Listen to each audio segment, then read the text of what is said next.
Derrière l'appellation Matongé, il y a toute une histoire qui se cache derrière.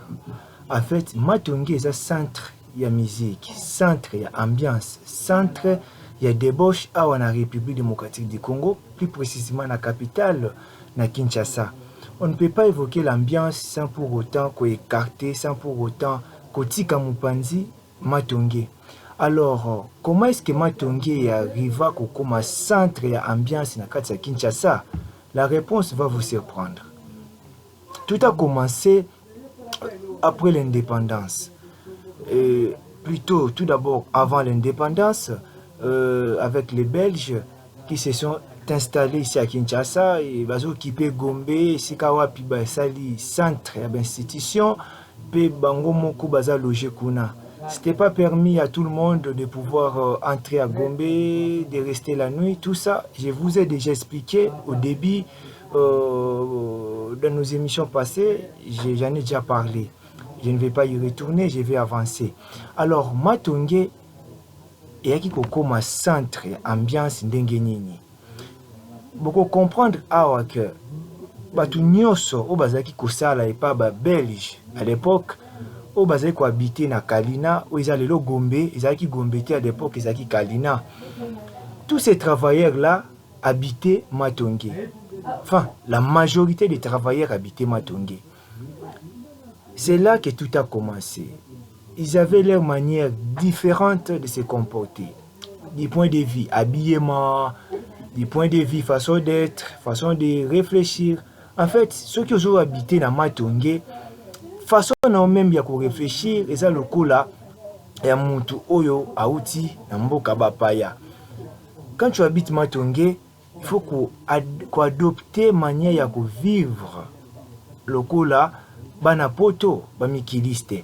Alors, c'est là où tout a commencé. Ba musicien akala oyo pe basala kombo na musique na biso awa mingi na bango bazaki kovanda na Matongé.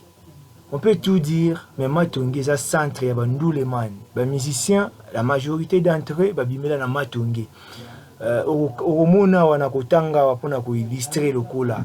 Papa Wemba par exemple, ye o akangaka ba Oshwe, ba Lokolama, toutes ces avenues là, le comme historique pour la histoire ya Matongé, ils ont habité par ba grands musiciens au basala kombo ba marquer histoire ya musique. À la République démocratique du Congo. C'est là où tout a commencé.